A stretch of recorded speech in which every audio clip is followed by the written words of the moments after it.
신나는 동화여행, 재미있는 옛날 이야기. 여러분 안녕하세요.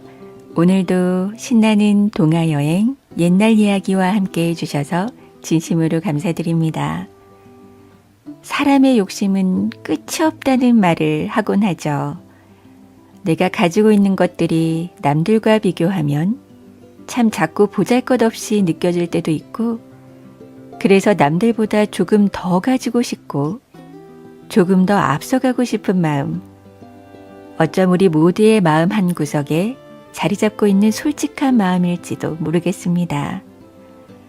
오늘 여러분께 들려드릴 이야기는 인간의 끝없는 욕심이 결국 자기 자신을 해치게 된다는 깊은 교훈이 담긴 이야기인데요. 성실하고 효심 깊었던 마음 착한 청년이 가난을 벗어나 어머니를 호강시켜드리고 싶다는 욕심과 만나면서 그가 어떻게 변해가는지, 그리고 그 끝에 기다리고 있는 준엄한 경고는 무엇인지 함께 들여다보려고 합니다. 오늘 들려드리는 이야기를 통해 우리 마음을 한번 비워보는 시간이 되었으면 좋겠어요. 그럼 준비한 이야기를 들어보시죠. 산신령의 경고. 깊은 산자락 아래 구름이 걷히면 비로소 보이는 작은 마을이 하나 있었습니다. 그곳 사람들은 대대로 산의 은혜로 살아왔어요. 봄에는 산나무를 캐고 가을에는 도토리와 밤을 주었고, 겨울이면 나무를 해다 팔아 근근히 살림을 이어갔습니다. 마을 사람들은 산을 함부로 대하지 않았죠. 어린 짐승은 잡지 않고 새끼를 베어 넘이는 건드리지 않았습니다. 그리고 나무를 벨 때도 감사의 말을 잊지 않았어요. 산은 어머니와 같아서 함부로 대하면 언젠가 그 대가를 치르게 된다는 것을 모두가 알고 있었죠. 한편 이 마을 끝자락 비탈진 언덕 위에 낡은 초가집 한 채가 있었어요. 거기에 만석이라는 젊은이가 홀어머니와 단둘이 살고 있었습니다. 만석은 20살이 넘었지만 아직 장가를 들지 못했어요. 농사지을 땅도 없고 대대로 물려받은 재산도 없었으니까요. 하지만 그는 효성이 지극하기로 마을에서 소문난 청년이었습니다. 만석이처럼 지어미를 잘 모시는 젊은이가 또 어디 있겠나? 마을 어른들은 만석을 볼 때마다 칭찬을 아끼지 않았습니다. 실제로 만석은 좋은 것이 있으면 언제나 어머니를 먼저 생각했고, 자신은 굶더라도 어머니만큼은 굶기지 않으려고 애를 썼어요. 어머니 역시 그런 아들이 기특하면서도 안쓰러웠죠. 너는 네 몸부터 챙겨야 한다. 어미는 이제 늙어서 먹어도 그만, 안 먹어도 그만이야. 어머니, 무슨 말씀을 그리 하십니까? 제가 건강해야 어머니를 더 잘 모실 수 있지 않겠습니까? 이런 대화가 오고 가는 모자 간의 정은 마을 사람들의 마음을 따뜻하게 했어요. 하지만 세월은 무심했죠. 해가 갈수록 어머니의 허리는 더 굽어갔고, 만석의 얼굴에는 근심의 주름이 하나둘 늘어갔으니까요. 나무를 해다 팔아서는 끼니를 잊기도 빠듯했고, 농사지을 땅을 마련할 길은 아득했습니다. 그러던 단풍이 붉게 물들기 시작한 초가을이었어요. 만석은 여느 때처럼 지게를 지고 마을 뒷산으로 향했습니다. 이틀째 제대로 밥을 먹지 못해 다리에 힘이 없었지만 나무를 하지 않으면 그나마 죽 한 그릇도 얻어먹을 수가 없었어요. 오늘은 마른 나무를 많이 주워야 할 텐데. 만석은 산비탈을 오르며 중얼거렸습니다. 장날이 이틀 앞으로 다가왔고 나무를 많이 해야 보리쌀이라도 한돼 살 수 있었으니까요. 그는 산 중턱까지 올라가 사방을 둘러보았어요. 다행히 마른 나뭇가지들이 여기저기 널려 있었죠. 만석은 발로 마른 나뭇가지를 부러뜨리고 떨어진 나무들을 주워 모았습니다. 그래, 이 정도면 쌀 한 대는 살 수 있겠지. 어머니께 흰 쌀밥을 드릴 수 있겠어. 그가 지게를 등에 지고 일어서려는 순간이었어요. 어디선가 이상한 소리가 들려왔습니다. 끼, 끼. 짐승의 울음소리 같기도 하고 무언가 애타게 부르짖는 소리 같기도 했어요. 만석은 지게를 내려놓고 소리가 나는 쪽으로 조심스럽게 다가갔습니다. 무슨 소리지? 혹시 멧돼지라도 덫에 걸린 걸까? 마을에서는 가끔 사냥꾼들이 산짐승을 잡기 위해 올무나 덫을 놓곤 했습니다. 만석은 덤불을 헤치며 앞으로 나아갔습니다. 그러다 문득 발을 멈췄어요. 눈앞에 깊은 구덩이가 입을 벌리고 있는 거예요. 이건 사냥꾼이 파놓은 함정이로군. 만석이 조심스럽게 구덩이 가장자리로 다가가 아래를 내려다보았습니다. 그 순간 눈이 휘둥그레졌죠. 구덩이 바닥에 어린 너구리 한 마리가 몸부림치고 있었어요. 너구리는 만석을 보자 더욱 애타게 울어댔습니다. 언제 빠졌는지 온몸이 흙투성이었고 지칠 대로 지친 모습이었어요. 만석의 마음이 순간 복잡해졌어요. 가엾은 것. 하지만 그의 머릿속에 홀쭉하게 야윈 어머니의 얼굴이 떠올랐습니다. 며칠째 제대로 드시지 못한 어머니를 생각하니 가슴이 찢어지는 것 같았어요.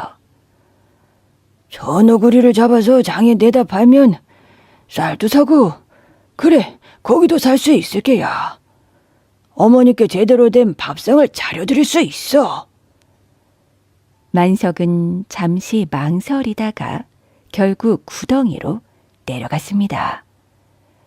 너구리는 도망치려 발버둥 쳤지만 지쳐서 제대로 움직이지도 못했어요. 만석은 너구리를 조심스레 끌어안고 구덩이에서 기어올랐죠. 미안하다 작은 거사.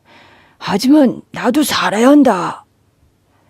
그는 너구리를 지게 위에 묶고 산을 내려왔습니다. 집에 도착했을 땐 해가 뉘엿뉘엿 넘어가고 있었어요. 어머니, 제가 왔습니다. 오냐, 오늘은 나무를 많이 했구나. 어머니는 반갑게 맞아주셨지만 지게 위에 묶인 너구리를 보자 얼굴이 굳어졌어요. 만석아, 저건. 예, 어머니. 산에서 구덩이에 빠진 걸 건져왔습니다. 아이고, 아직 새끼 같은데. 아이고, 딱해라. 그냥 놓아주는 게 어떻겠냐. 어머니의 목소리엔 측은함이 가득했어요. 만석도 그 마음을 모르는 바가 아니었습니다. 하지만 당장 내일 먹을 쌀이 없었고 어머니는 사흘째 죽으로 끼니를 때우고 있었어요. 예, 어머니, 그렇게 하겠습니다. 만석은 그렇게 대답했지만 속으론 다른 생각을 하고 있었죠. 그래, 이번 한 번만 팔고 다시는 이런 일을 하지 않으면 되지. 그날 밤 만석은 너구리를 헛간에 숨겨두고 잠자리에 들었어요. 하지만 잠이 오지 않았습니다. 어둠 속에서 너구리의 울음소리가 들리는 것만 같았고 그 소리는 마치 무언가를 간절히 호소하는 것처럼 들렸어요. 그래, 그래도 어머니를 위해서야. 만석은 자신을 다독이며 눈을 감았죠. 그렇게 장날 아침이 밝았어요. 만석은 동이 트기도 전에 일어나 너구리를 보따리에 넣고 장터로 향했습니다. 어머니는 여전히 주무시고 계셨고 만석은 조용히 집을 나설 수 있었어요. 장터는 벌써 사람들로 북적였죠. 만석은 사람들 틈을 비집고 들어가 약방 앞에 섰습니다. 여보게 젊은이, 무얼 파는가? 약방 주인이 만석을 보고 물었어요. 만석은 보따리를 열어 너구리를 보여주었죠. 이걸 팔려고 하는데요. 약방 주인의 눈이 반짝였습니다. 이거 좋은 물건일세. 너구리 고기는 약으로도 쓰이고 가죽도 값어치가 있지. 그래, 얼마를 원하나? 예, 그저 쌀과 고기를 좀 살 수 있을 만큼이면 됩니다. 욕심 없는 젊은이로군. 좋네. 이 돈이면 쌀 한 말은 사고도 남을 걸세. 약방 주인은 만석이 예상했던 것보다 훨씬 많은 돈을 건넸어요. 만석은 손에 쥔 돈을 보며 가슴이 두근거렸죠. 태어나서 이렇게 많은 돈을 만져본 적이 없었으니까요. 고맙습니다. 정말 감사합니다. 이런 좋은 물건이 또 있으면 언제든 가져오게. 값은 후하게 쳐주지. 만석은 약방을 나와 곡물 가게로 향했어요. 쌀을 사고 고기를 사고 나물도 조금 샀습니다. 보따리가 묵직하게 무거웠지만 마음은 한없이 가벼웠죠. 그렇게 집에 돌아온 만석은 어머니께 사온 물건들을 보여드렸어요. 어머니, 오늘은 흰 쌀밥을 지어드리겠습니다. 아니, 이 많은 쌀을 어디서 구했느냐? 나무를 잘 팔았지요. 걱정 마세요. 만석은 너구리 이야기는 하지 않았어요. 어머니께서 마음 아파하실 것이 뻔했으니까요. 그날 저녁 모처럼 모자는 흰 쌀밥과 고깃국으로 저녁을 먹었습니다. 얘야, 이게 얼마만인지 모르겠구나. 이렇게 맛있는 밥이. 어머니는 눈시울을 붉히며 밥을 드셨습니다. 만석도 오랜만에 배불리 먹을 수 있었죠. 그 순간 정말 행복했어요. 하지만 그날 밤 만석의 머릿속에 한 가지 생각이 자리 잡기 시작했죠. 그래, 나무를 해서 파는 것보다 짐승을 잡아 파는 게 훨씬 낫지 않겠어. 그리고 그 생각은 밤새도록 만석을 괴롭혔습니다. 등이 부러지도록 나무를 해도 하루 벌어 하루 먹기 빠듯한데 짐승 한 마리면 한 달은 거뜬히 먹을 수 있었으니까요. 며칠 후 만석은 결심했어요. 산에 올무를 놓고 함정을 파기로 하였죠. 그래, 이번 한철만 이렇게 해서 돈을 모으면 그 돈으로 농사지을 땅을 사고 제대로 된 삶을 살 수 있을 게야. 만석은 산 곳곳에 올무를 설치했어요. 토끼가 다니는 길목에, 다람쥐가 오르내리는 나무에, 노루가 물을 마시러 오는 샘가에, 그리고 깊은 함정도 여러 개 팠습니다. 멧돼지나 사슴 같은 큰 짐승을 잡기 위해서였죠.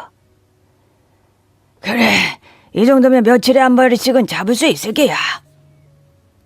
며칠 후 만석의 올무에 산토끼 한 마리가 걸렸어요. 그는 기뻐 날뛰며 토끼를 가지고 집으로 돌아왔죠. 다음 날은 다람쥐가 걸렸고 그 다음 날은 꿩이 걸렸습니다. 함정에는 멧돼지와 노루가 빠졌어요. 이거 생각보다 잘 되는데? 만석은 잡은 짐승들을 모두 장에 내다 팔았습니다. 그리고 돈이 생기면 쌀과 고기를 사고 가끔은 좋은 옷감도 사게 되었어요. 만석이가 요새 장사를 잘하나 봐. 아이고, 그러게 말이에요. 살림이 많이 나아진 것 같더라고요. 마을 사람들은 만석의 변화를 신기하게 바라보았습니다. 그렇게 가난하던 만석의 집에서 연기가 날마다 피어올랐고 어머니 얼굴에도 혈색이 돌기 시작했으니까요. 그렇게 계절이 바뀌어 겨울이 왔습니다. 만석은 이제 마을에서 제법 살림이 넉넉한 집안이 되었어요. 작은 논과 밭도 살 수 있었고 헛간에는 곡식이 쌓여갔죠. 그런데 이상한 일이 벌어지기 시작했어요. 어느 날 만석이 아침에 일어나 물에 얼굴을 씻으려다 자신의 모습을 보고 깜짝 놀랐습니다. 광대뼈가 유난히 튀어나와 있는 거예요. 이상하네. 어제까지만 해도 이러지 않았는데. 그는 손으로 광대뼈를 만져보았지만 별다른 통증은 없었어요. 그저 뼈가 조금 붉어진 것처럼 보였습니다. 만석은 대수롭지 않게 여기고 다시 산으로 향했죠. 그리고 며칠 후 이번에는 이마에 작은 혹이 생겼어요. 콩알만한 크기의 혹이었지만 하루가 다르게 커지는 것 같았죠. 그리고 머리카락이 듬성듬성 빠지기 시작했습니다. 아니, 만석아, 네 얼굴이 왜 그러느냐? 달라진 아들의 얼굴을 보고 어머니가 걱정스러운 목소리로 물으셨습니다. 아무것도 아닙니다. 그냥 좀 피곤해서 그런 것 같아요. 이런, 산에 나무하러 다니느라 고생이 많구나. 이제 그만 쉬엄쉬엄 하렴. 예, 어머니. 하지만 만석은 쉴 수가 없었어요. 아니, 쉬고 싶지 않았습니다. 돈이 생기는 것이 너무나 좋았고 풍족한 생활이 너무도 달콤했으니까요. 그래, 조금만 더 모으면 정말 부자가 될 수 있어. 그는 더욱 열심히 산짐승을 잡아들였어요. 이제는 새끼를 뺀 어미도 가리지 않았고 어린 짐승도 마다하지 않았습니다. 오직 돈이 되는 것이라면 무엇이든 잡았어요. 그런데 만석이 그러면 그럴수록 만석이의 얼굴은 이상해져만 갔죠. 광대뼈는 더욱 튀어나왔고 혹은 여기저기 돋아났습니다. 얼굴뿐 아니라 팔과 다리에도 울퉁불퉁한 혹들이 생겼어요. 머리카락은 절반 가까이 빠졌고 눈은 이상하게 충혈되어 늘 빨갛게 보였죠. 아니, 만석이 얼굴 봤어? 아유, 그러게. 마치 짐승을 잡아먹는 괴물 같지 뭔가. 마을 사람들은 만석의 얼굴을 보고 수군거리기 시작했어요. 처음에는 동정어린 눈빛이었지만 시간이 지나면서 그 눈빛에는 두려움이 섞이기 시작했죠. 하지만 만석은 아랑곳하지 않고 그저 거울을 보는 횟수를 줄이고 사람들과 마주치는 것을 피하며 지냈습니다. 그러던 어느 날 마을의 중매쟁이 할머니가 만석의 집을 찾아왔어요. 만석이 애미, 이제 만석이도 장가갈 나이가 되지 않았소. 그러게 말입니다. 저도 걱정이 이만저만이 아니에요. 내가 보니 이웃 마을에 괜찮은 처녀가 하나 있더구먼. 한번 만나보는 게 어떻겠소? 어머니는 반색을 하며 중매를 부탁했어요. 하지만 며칠 후 중매쟁이 할머니는 난처한 얼굴로 다시 찾아왔습니다. 아이고 만석이 애미 미안하오. 처녀 집안에서 거절을 했소. 아이고, 아니 아직 만나지도 못했는데 거절을 해. 만석이를 본 적이 있다는군. 그런데 얼굴이 너무 크게. 중매쟁이 할머니는 차마 말을 잇지 못했어요. 그러던 어느 날 마을 노인이 만석이를 찾아왔습니다. 만석아, 이제 그만 산짐승 잡는 일을 멈춰야 하지 않겠느냐? 노인의 목소리는 부드러웠지만 단호하였어요. 살림도 넉넉해졌고 논밭도 생겼으니 이제는 농사를 지으며 사는 게 어떻겠느냐? 이대로 가다가는... 예? 이대로 가다가는 어쩌겠다는 겁니까? 만석이 벌떡 일어서며 소리쳤어요. 그의 눈에는 붉은 빛발이 더욱 선명하게 서 있었습니다. 제가 부자가 되는 게 그렇게 배가 아프십니까? 제가 가난하게 살아야 모두들 만족하십니까? 만석아, 그게 아니라... 나가주십시오. 이제 저는 아무도 필요 없습니다. 마을 노인은 슬픈 눈으로 만석을 바라보다 한숨을 쉬며 돌아섰어요. 만석은 그런 노인의 뒷모습을 보며 비웃음을 지었죠. 가난하면 동정하더니 잘 살게 되니 시기하는구나. 그날 이후 마을 사람들은 아무도 만석에게 말을 걸지 않았습니다. 만석 역시 마을 사람들과 어울리지 않았어요. 그는 점점 더 혼자가 되어갔고 그의 마음은 점점 더 메말라갔죠. 그러던 어느 날 밤 어머니가 잠을 자고 있는데 꿈속에서 한 노인이 나타났어요. 허연 머리와 수염을 늘어뜨린 노인은 위험 있는 모습이었지만 그 눈빛에는 분노가 타오르고 있었습니다. 너는 이 산을 지키는 산신이다. 노인의 목소리가 천둥처럼 울려 퍼졌어요. 네 아들이 내 자식들을 함부로 죽이고 있다. 어린 것도 새끼 배너미도 가리지 않고 말이야. 네 아들을 당장 멈추게 하라. 그렇지 않으면 나도 네 아들을 가만두지 않을 것이야. 어머니는 깜짝 놀라서 벌떡 일어났어요. 온몸이 땀으로 흥건히 젖었고 심장이 마구 뛰고 있었죠.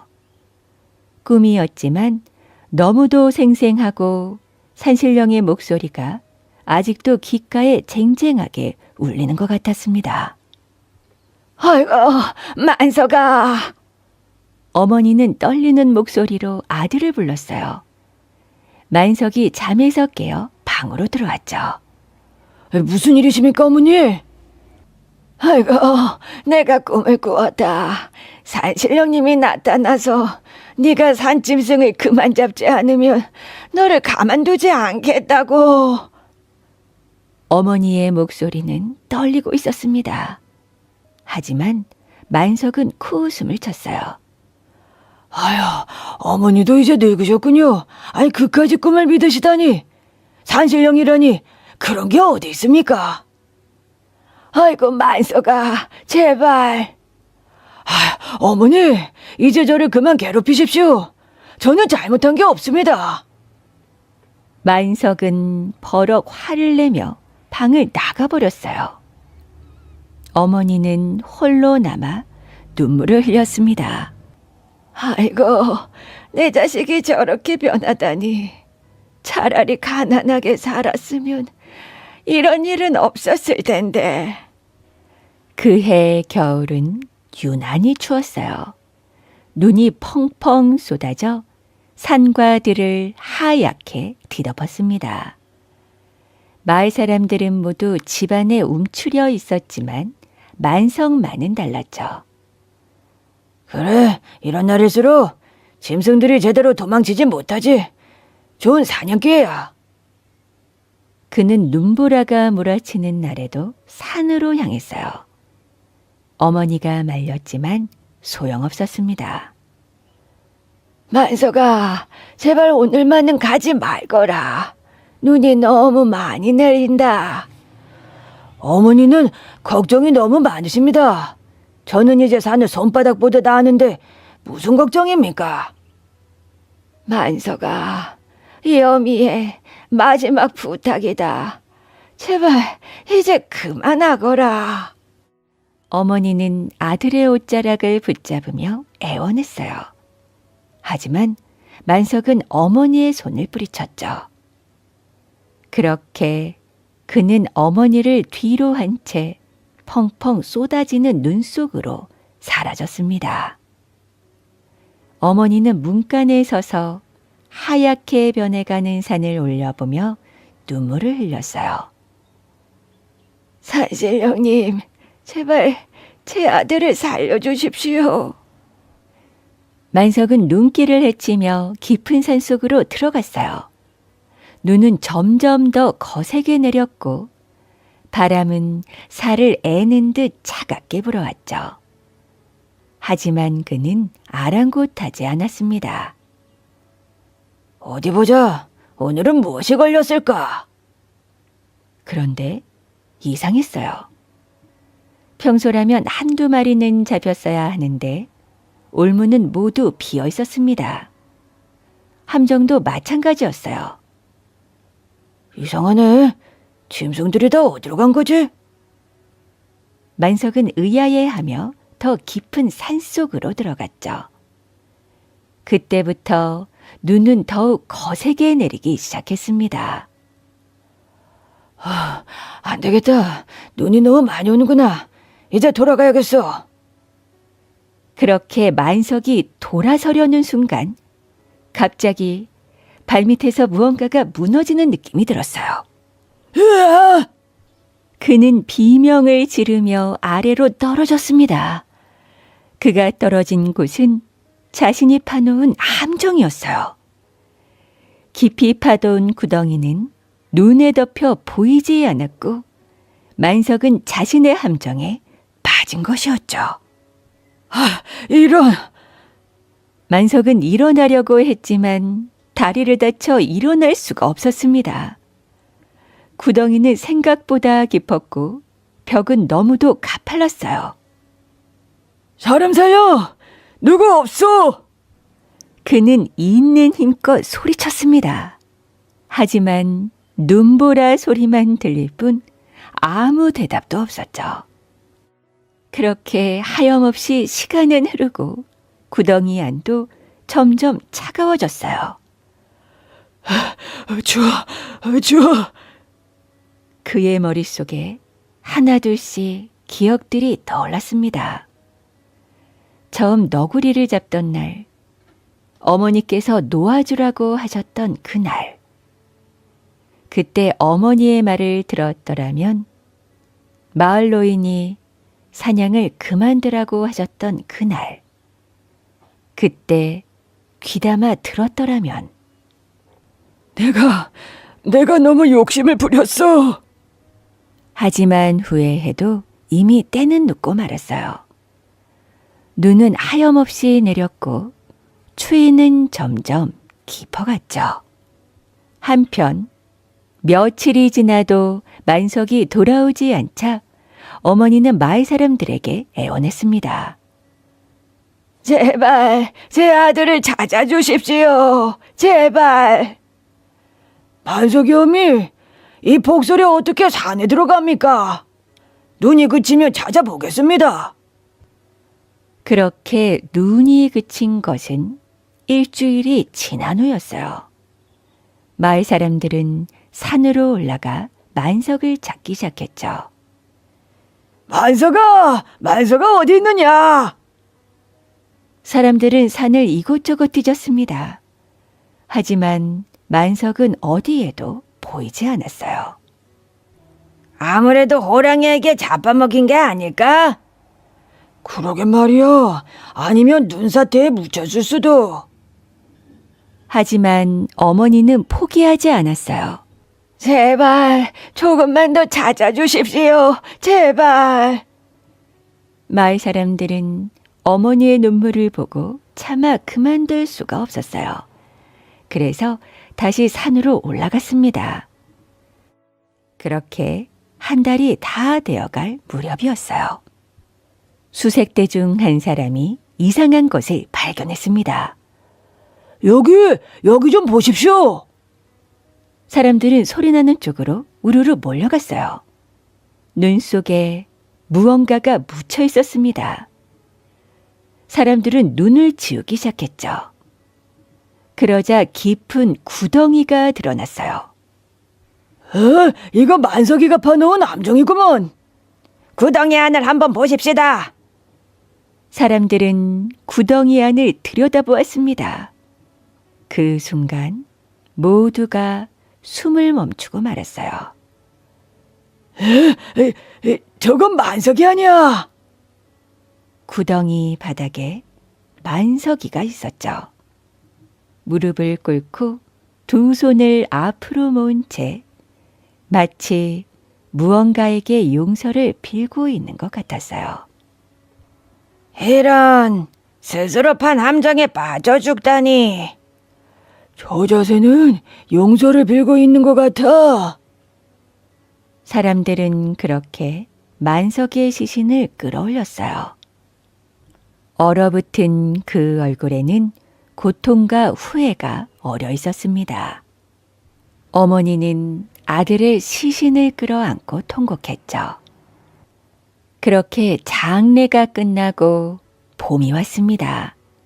신기하게도 마을 뒷산에는 다시 짐승들이 나타나기 시작했어요. 토끼가 뛰놀고 다람쥐가 나무를 오르내리며 또 멧돼지와 노루도 다시 보이기 시작했죠. 짐승들이 돌아왔어. 그러게, 산이 다시 살아나는구먼. 마을 사람들은 신기해하며 그 광경을 지켜보았어요. 그리고 깨달을 수 있었죠. 산은 우리에게 은혜를 베푸는 곳이지 함부로 해도 되는 곳이 아니야. 산은 오늘도 그렇게 생명을 품고 있답니다.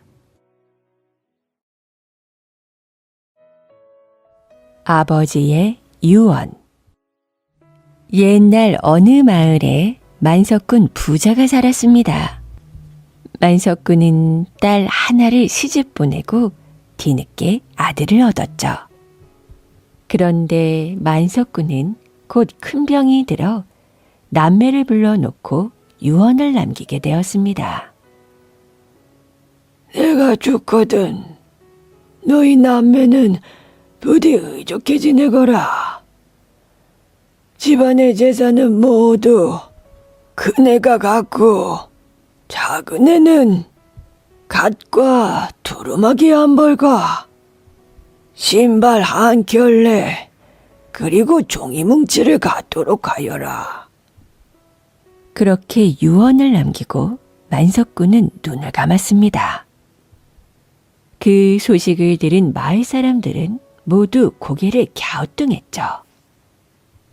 아니, 왜 욕심 많은 딸에게는 옥야천리를 다 주고 대를 이을 외아들에게는 너저분한 것들만 남겨주었을까?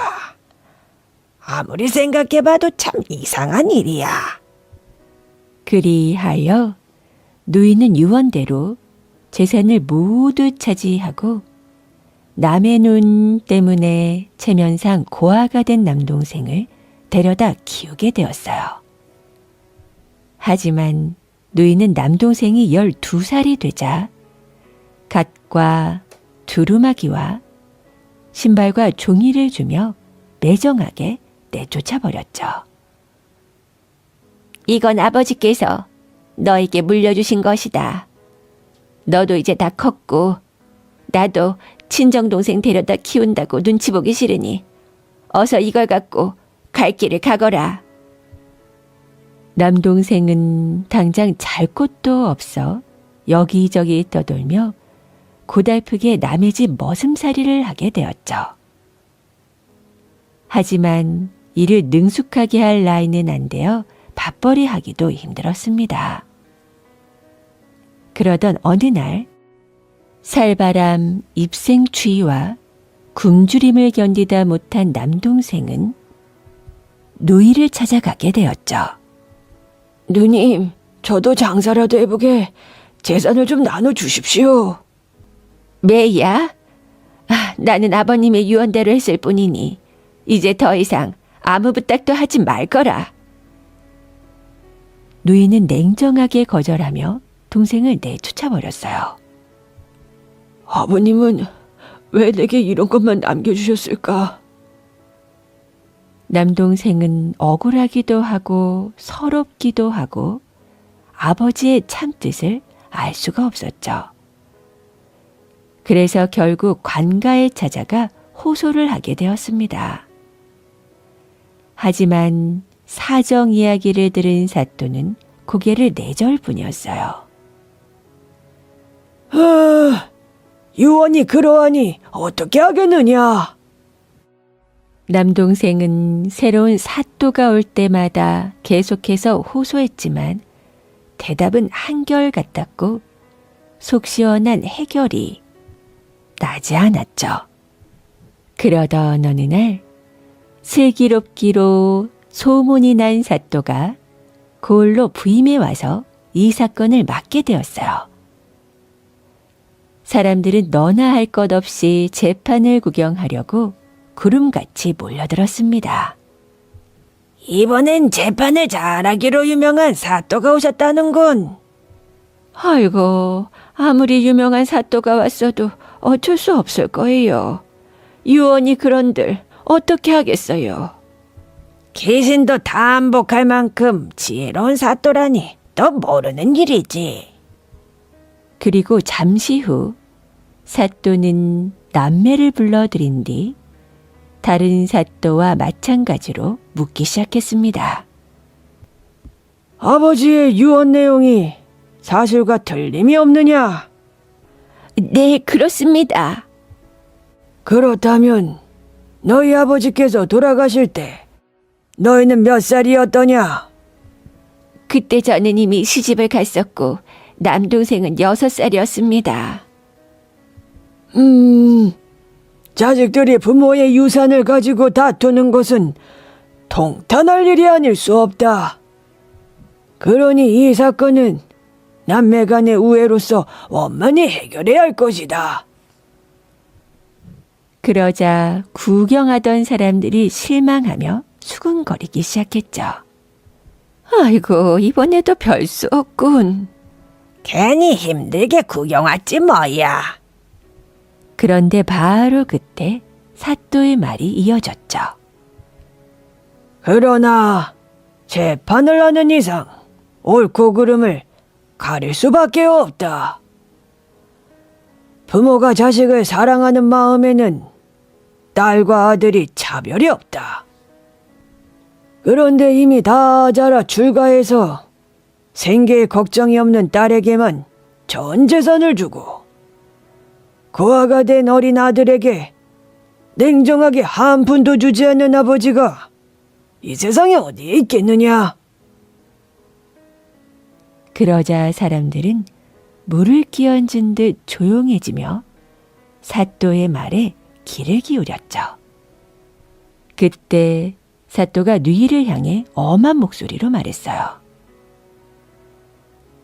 그때 너희 아버지께서 너희 남매에게 그 많은 재산을 똑같이 나누어 주거나 어린 동생에게 더 많이 물려주게 되면 네가 불만을 품을까 봐 염려했을 것이야. 또한 이 동생이 혹시 간사한 자들에게 재산을 뺏기지 않을까봐 걱정도 했을 것이다. 그러나 전 재산을 일단 성장한 누이에게 맡겨두면 제 재산으로 알고 잘 관리하리라 믿으셨을 것이다. 그래서 동생이 자라면 누이가 적어도 재산의 반을 나누어 주길 바라셨을 것이야. 그런데 만약 네가 지금처럼 재산을 다 차지하고 악독하게 굴 경우를 생각하여 네 동생에게 4가지 물건을 남겨주신 것이다. 사또의 말에 남매는 물론 구경 나온 사람들 모두 무슨 뜻인지 몰라 멍하니 쳐다보기만 했어요. 지금처럼 억울한 일을 종이에 써서 두루마기를 입고 갓을 쓰고 신발을 신고 관가로 찾아가 호소하라고 말이다. 사또의 말을 듣고 있던 누이는 그제서야 자신의 잘못을 깨달을 수 있었죠. 또한 남동생은 아버지의 깊은 뜻에 감동해 목 놓아 울었어요. 사람들은 사또의 지혜로운 판결에 감탄을 했고 그 아버지의 사랑에 담복했습니다. 남매는 듣거라. 이제는 아버지의 뜻이 무엇인지 알았을 터이니 이를 잘 받들어 행하도록 하라. 남매는 사또에게 큰 절을 하고 물러났고 누이는 재산의 절반을 동생에게 나누어 주었어요. 그리고 아버지의 깊은 사랑을 생각하며 평생 동안 우애 있게 잘 살았답니다. 호랑이 형님. 옛날 어느 산골에 아주 능청스럽고 꽤 많은 나무꾼이 홀어머니랑 단둘이 살고 있었어요. 나무꾼은 열심히 일을 했지만 형편이 그다지 넉넉하진 않았습니다. 그냥저냥 끼니나 이어갈 정도였으니까요. 그래서 나무꾼은 어머니가 좋아하는 고기 반찬 한 벗 양껏 못 해드리는 게 늘 마음에 걸리곤 했습니다. 그러던 어느 날이었어요. 그날도 나무꾼은 여느 때처럼 지게를 지고 산속으로 나무를 하러 들어갔죠. 그날따라 산속이 하도 조용해 목청껏 노래 한 가락을 구성지게 뽑았습니다. 바로 그때였어요. 숲속에서 부시럭거리는 소리가 나더니 커다란 호랑이 한 마리가 불쑥 나타나는 거예요. 커다란 입을 쩍 벌리고 나무꾼에게 다가왔습니다. 아이고, 이게 웬 호랑이냐? 나무꾼은 깜짝 놀라 뒤로 자빠질 뻔했어요. 그러다가 다시 정신을 바짝 차렸습니다. 그래, 호랑이에게 물려가도 정신만 차리면 된다고 했어. 이렇게 생각한 나무꾼은 지게를 진 채로 넙죽 엎드려 호랑이한테 큰 절을 올렸습니다. 아휴, 이게 누구시오? 형님 아닙니까? 그동안 산속에서 얼마나 고생이 많으셨어요. 그 말을 듣고 이번에는 호랑이가 깜짝 놀랐습니다. 자기가 잡아먹으려고 했던 사람이 느닷없이 형님하고 인사를 하니 놀랄만해요. 호랑이는 기가 막히다는 듯이 말했어요. 아니, 나를 보고 형님이라니. 이놈아, 나는 호랑이고 너는 사람인데 어찌 내가 네 형님이 될 수 있단 말이냐. 헛소리 말고 어서 먹힐 준비나 하거라. 그러고는 당장이라도 잡아먹을 듯 꼬리를 빳빳하게 세우고 입맛을 쩝쩝 다셨습니다.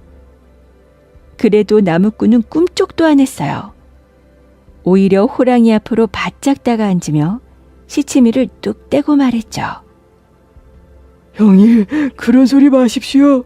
어머니께서는 제게 늘 이런 말씀을 하셨습니다. 일찍 이제 형님이 하나 있었는데 산에 나무하러 갔다가 돌아오질 않아서 산속에서 죽은 것으로만 알고 있었다고요. 그런데 언젠가 어머니 꿈속에 형님이 나타나서는 제가 어찌하여 호랑이로 변해 집으로 돌아가질 못합니다 하면서 슬피 울더랍니다. 그 뒤로 어머니께서는 제가 나무하러 갈 때마다 혹시 호랑이를 만나거든 형님이라 부르고 집안 소식을 전해주거라 하고 당부하셨습니다. 그런데 드디어 오늘 이렇게 형님을 만났으니 정말 반갑고 기뻐서 어쩔 줄을 모르겠어요. 역시 핏줄은 속일 수가 없군요. 나무꾼은 눈물까지 뚝뚝 흘렸습니다. 그러자 호랑이는 정신이 멍해졌어요. 빳빳하게 지켜 세웠던 꼬리가 축 늘어졌죠. 얼토당토하는 소리긴 하지만 나무꾼이 자기를 조금도 무서워하지 않고 눈물까지 흘리며 잘잘 이야기하는 걸 보니 참말 같기도 했습니다. 호랑이는 잠깐 생각에 잠겼어요. 그래, 하긴 나도 내가 누구의 아들이며 또 어디서 태어났는지 생각이 안 나. 어쩌면 내가 진짜 이놈의 형님인지도 모르지. 호랑이는 사뭇 부드러운 눈길로 물었습니다. 얘야, 그럼 어머니께서는 아직 살아계시냐? 나무꾼은 귀가 번쩍 트였어요. 그래서 이제는 아예 호랑이 손을 덥석 붙잡고 더욱 슬픈 목소리로 말했죠. 예, 살아계십니다. 하지만 형님 생각에 날마다 눈물로 지내고 계십니다. 그러고는 한술 더 떠서 이렇게 말했어요. 그러니 이 길로 어머니를 만나러 갑시다. 그렇게 말하고 나무꾼은 호랑이 손을 잡아 끌었어요. 그러자 호랑이는 조용히 고개를 저었어요. 아우야, 그럴 수는 없다. 마음 같아서는 당장 달려가 어머니를 뵙고 싶지만 이렇게 호랑이 꼴을 한 내 모습을 보고 어머니께서 놀라시기라도 하면 어쩌겠니? 그러니 내가 어머니를 뵙지 못하는 대신 보름마다 산돼지를 한 마리씩 잡아 너희 집 울타리 밑에 갖다 놓을 테니 어머니께 고기나 양껏 잡숫게 해드리거라. 어느새 호랑이 눈에는 눈물이 글썽해졌어요. 부디 네가 내 목까지 어머니께 효도해야 한다. 말을 마치자 호랑이는 어디론가 사라져버렸습니다. 그제야 나무꾼은 후유하고 긴 한숨을 쉴 수 있었어요. 그렇게 해서 나무꾼은 호랑이한테 잡아먹힐 뻔했다가 간신히 살아서 집으로 돌아왔습니다. 그 일이 있은 뒤 보름째 되던 날, 나무꾼네 집 울타리 밑에는 정말로 죽은 산돼지가 한 마리 놓여 있었어요. 아니, 호랑이가 정말로 산돼지를 갖다 놓았네. 나무꾼은 무척 신기해하며 산돼지 고기를 요리해 어머니께 드렸죠. 그 뒤로도 보름마다 한 번씩 호랑이는 어김없이 산돼지를 갖다 놓았습니다. 나무꾼은 그 고기를 삶기도 하고 굽기도 하고 지지기도 하고 볶기도 해서 어머니께 드렸어요. 그러고도 남은 고기는 장에 내다 팔아서 잘 먹고 잘 살게 되었죠. 그러다가 몇 해 뒤 어느 날 나무꾼의 어머니가 세상을 떠나고 말았습니다. 그날부터 호랑이는 더 이상 산돼지를 가져오지 않았어요. 한 달이 지나고 두 달이 지나도록 호랑이는 그림자도 비치지 않았죠. 참 미안하네. 어머니께서 돌아가시자마자 호랑이 발길이 뚝 끊어졌어. 나무꾼은 호랑이가 어찌 되었나 궁금해서 전에 호랑이를 만났던 곳으로 가보았어요. 그랬더니 그곳에 그 호랑이는 보이지 않고 새끼 호랑이들이 몇 마리 놀고 있는데 모두 꼬리에 누런 배 헝겊을 매달고 있지 뭐예요. 나무꾼은 하도 신기해서 호랑이 새끼들에게 물었습니다. 얘들아, 꼬리에 단 것이 뭐냐? 우리 아버지께서 돌아가셔서 배 헝겊을 달았어요. 부모님이 돌아가시면 그런 걸 단다는 걸 누가 가르쳐 주더냐? 아버지께서요. 몇 달 전에 아버지가 할머니께서 돌아가셨다면서 꼬리에 배 헝겊을 달았었거든요. 그래? 네, 우리 아버지는 원래 사람의 아들이었대요. 그래서 할머니께서 살아계실 때는 아버지가 보름에 한 번씩 산돼지를 잡아다 할머니 댁에 갖다 드렸는걸요. 그런데 아버지는 얼마 전에 할머니께서 돌아가셨다는 소식을 듣고 꼬리에 헝겊을 달고 굴속에 들어가 드러누우셨어요. 그러고는 아무것도 먹지 않고 날마다 할머니를 부르며 울다가 그만 며칠 전에 돌아가셨어요. 그래서 우리도 아버지가 그랬던 것처럼 이렇게 배 헝겊을 달고 있는 거라고요. 새끼 호랑이들은 배에 헝겊이 달린 꼬리를 흔들며 말했어요. 그래, 거참 안 됐구나. 나무꾼은 새끼 호랑이들의 머리를 쓸어주면서 더 이상 말을 잇지 못했습니다. 왠지 가슴 저 밑바닥에서 뜨거운 것이 울컥 치밀어 올랐기 때문이에요. 죽을까봐 겁이 나 형님이라 부르며 호랑이를 속인 것도 미안했는데 호랑이는 몇 해 동안 산돼지를 잡아다 주었지. 그러더니 어머니께서 돌아가신 뒤까지 자식 노릇을 하다 슬퍼서 그만 죽고 말았구나.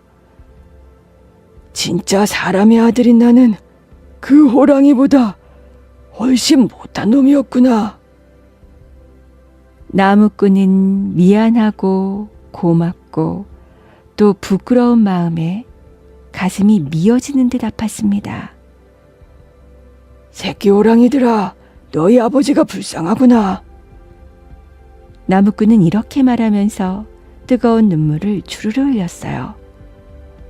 그 뒤 나무꾼은 호랑이 형님의 시체를 가져다 어머니 산소 곁에 고이 묻어주었습니다. 그리고 진짜 형님에게 하는 것과 똑같이 해마다 제사도 지내주고 무덤의 풀도 깎아주었답니다. 세상에서 가장 돈 많은 부자. 옛날에 커다란 집과 넓은 땅을 가진 부자가 살았습니다. 그리고 나라에서 수많은 표창까지 받아 누구도 그를 업신여기지 못했죠. 그러던 어느 날 잠을 자던 부자가 꿈속에서 하느님을 보았습니다.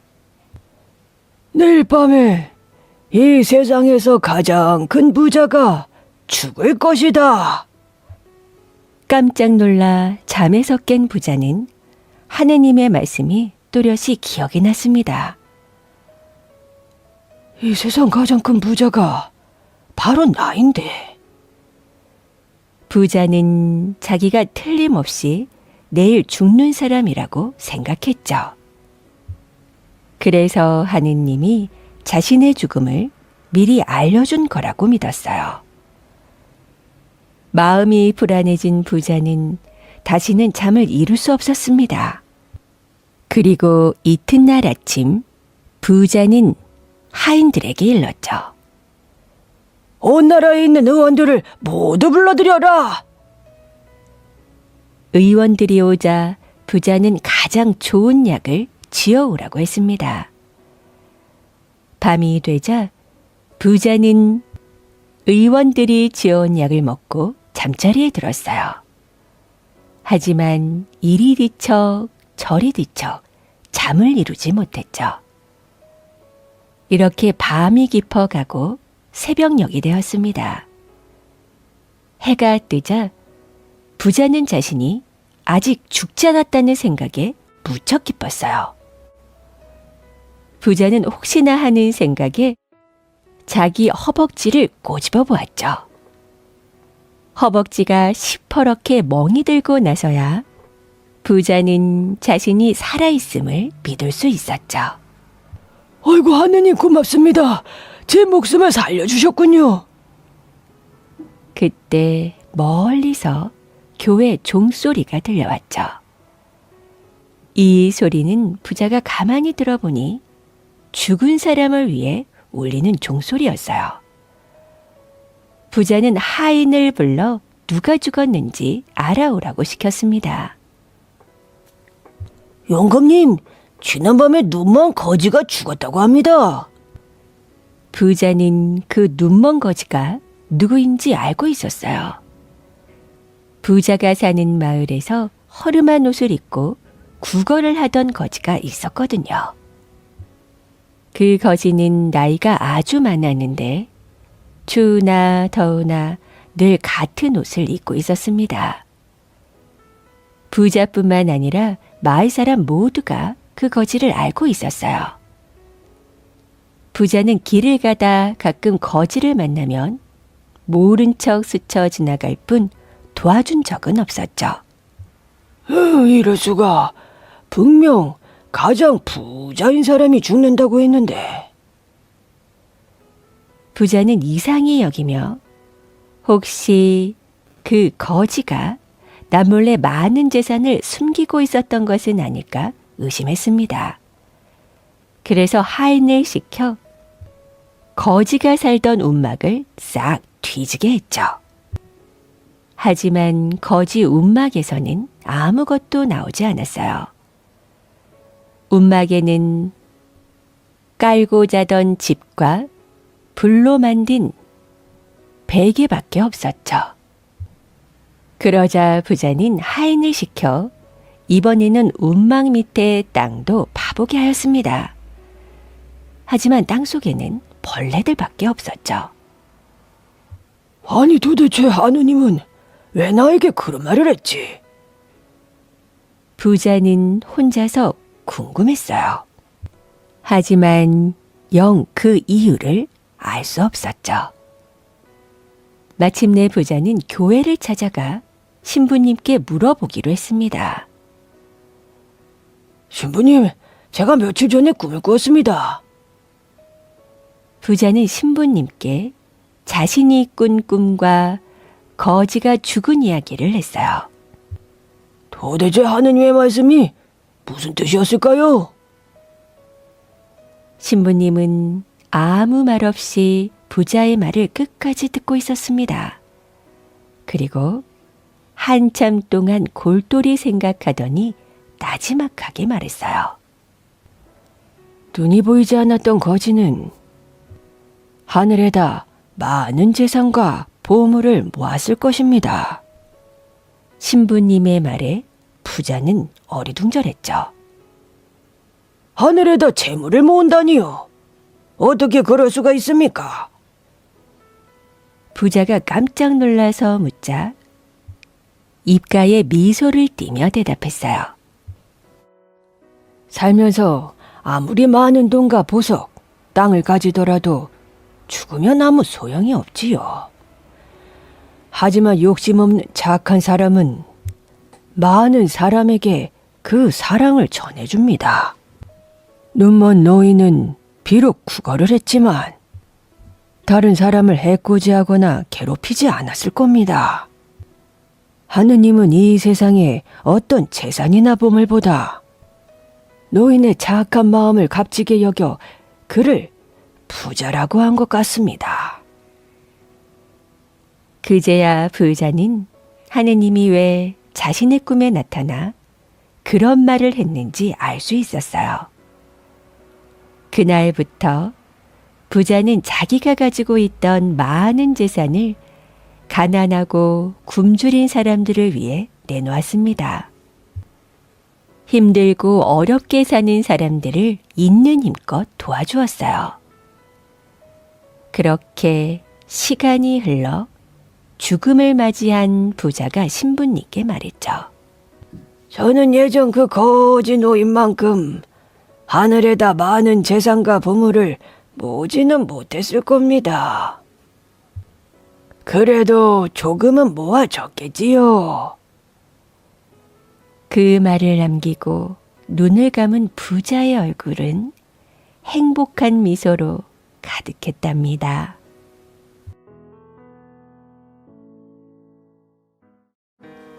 오늘 준비한 이야기 재미있게 들으셨나요? 우리는 가끔 눈에 보이는 통장의 잔고나 내가 가진 물건의 개수로 나의 가치를 증명하려 애쓰곤 합니다. 하지만 오늘 이야기 속에 눈먼 거지가 보여준 진짜 부자의 모습은 우리를 한번 돌아보게 하는 것 같아요. 부자가 마지막 순간에 띄운 그 행복한 미소는 아마도 비움만큼 채워지는 마음의 평화를 깨달았기 때문이겠죠. 여러분들의 마음 창고에는 지금 어떤 보물들이 담기고 있나요? 거창한 나눔이 아니더라도 누군가에게 건네는 따뜻한 위로 한마디, 작은 미소 하나가 우리의 창고를 세상에서 가장 풍요롭게 만들지 않을까 싶습니다. 오늘도 함께해 주셔서 진심으로 감사드리고요. 저는 또 다른 이야기로 찾아뵐게요. 늘 평안하세요.